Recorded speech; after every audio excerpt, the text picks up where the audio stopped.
ধরো একটা কাজ তুমি করবা, এই কাজের ফলাফল সবসময় একই হবে। যে তোমার থেকে অনেক বেশি কাজ করবে তার ফলাফল যা হবে, তুমি যা করবা তার ফলাফল তা হবে। যে কিছু করবে না তার ফলাফল একই হবে। তাহলে কাজ করার কোনো মানে আছে? হ্যাঁ, যদি কাজের মধ্যে কোনো আনন্দ থাকে, যে কাজটা করে মজা পাচ্ছি, তো সেক্ষেত্রে একটা মানে থাকতে পারে। ধরো তোমার অনেক প্রতিভা আছে, তুমি ভালো গান গাইতে পারো, তুমি গাইলে না। তুমি ভালো নাচতে পারো, নাচলে না। তুমি লিখতে পারো, কোনো সাহিত্যকর্ম সৃষ্টি করলে না। তুমি আরও অনেক কিছু পারো, করলে না। তোমার কি মনে হয় যে তোমার এই না করার জন্য মহাজগতের কোনো ক্ষতি হয়ে যাবে? আবার তুমি যদি করতা, তাতে মহাজগৎ খুব আগায় যাইত না। যদি না করতা, ওকে ফাইন, তুমি সময়ের মহাকালের মধ্যে হারায় যেতা, কেউ তোমাকে চিনত না। ওকে, না চিনলে কী বা আসে যায়, চুপচাপ এসে চুপচাপ চলে গেলাম। আবার যদি করতা, তাহলে কি হতো? ধরো সুকান্ত ভট্টাচার্য মাত্র ২৬ বছর ছিলেন, অসুখ বিসুখ, দারিদ্রতা, যক্ষা, মানে ক্যান্সারের মতো অবস্থা। টিবি অনেকটা ক্যান্সারের মতোই। এই কষ্টের মধ্যেও সে কিছু করেছে, যেটা নিয়ে আমি এখনো কথা বলি, আমি উৎসাহ পাই, তাই না?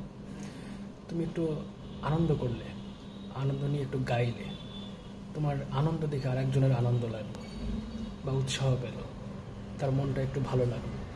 তুমি নাচলে, তোমার নাচ দেখে আরেকজন মানুষ মন চাইল আমি একটু নাচি, এভাবে আনন্দটা ছড়িয়ে পড়লো। ওই যে একটা কথা আছে না, এই আগুন ছড়িয়ে যাক সবখানে। তো আনন্দের আগুন সবখানে ছড়িয়ে গেল, তোমার আনন্দের আগুন, তোমার সৃষ্টির আগুন। এটা একটা সার্থকতা, যে আমার আনন্দটা আমি ছড়িয়ে দিলাম, কিছু না করে অন্তত কিছু করলাম। সব কিছুর ফলাফল শূন্য বললাম কেন? আমাদের এই মহাবিশ্ব যদ্দূর বুঝি, সেটা রিলিজিয়াস পার্সপেক্টে হোক আর সায়েন্টিফিক পার্সপেক্টেই হোক, it's about to perish, okay? It will destroy someday. ওই মহাবিশ্বের কথা বাদ দিলাম, তুমি আমি চলে যাব, থাকবো না। তুমি আমি এখানে ঘুরতে আসছি ভাই, ঘুরতে আসছি। তুমি অনেক বড়, আমি অনেক ছোট, বাট ঘুরতে আসছি। ঘোরাফেরা শেষ হলে তুমিও চলে যাবো, আমিও চলে যাব। এই জন্য আমি বলি যে হাসো, একটু গান গাও, একটু নাচো, একটু আনন্দ ফুর্তি করো, কিছু তৈরি করো, একটু প্রশ্ন করো। তোমার কথা শুনে একটু মজা পাই। কি করি আমরা? এই খাই, বাথরুমে যাই, ঘুমাই, মোড়ামুড়ি করি, এখানে বসি ওখানে বসি, তাই না? Boring time. তো এই বোরিং টাইমটা একটু আনন্দময় করো। আমি একা পারতেছি না, তুমিও একটু করো।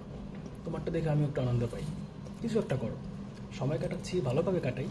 ধরো তুমি একটা জার্নিতে যাচ্ছ লঞ্চে করে, কিচ্ছু হচ্ছে না, চুপচাপ লঞ্চ চলছে, তুমি বসে আছো যাত্রা মেরে, এই খাওয়ার সময় একটু খাচ্ছ, আবার টাকায় রয়েছে, মজা লাগবে?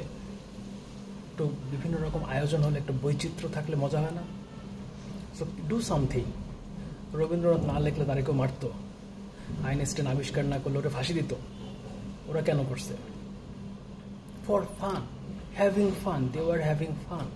তারা মজা নিয়ে করছে, আনন্দ নিয়ে করছে। সে কি কষ্ট করে ক্যালকুলাস যে আবিষ্কার করছে, কষ্ট করে করছে নাকি? আমাদের করতে মাথা ফেটে যায়, শিরা টান টান হয়ে যায়, কান্নাকাটি করি। ও কি কষ্ট করে করছে নাকি? ও তো আনন্দ নিয়ে করছে, আনন্দ পাচ্ছিল বলে করেছে। সো ডু সামথিং, এবং ওটা করে আমাকে উপহার দাও, আমি কিছু করে তোমার উপহার দিই। সময়টা ভালোভাবে কেটে যায়।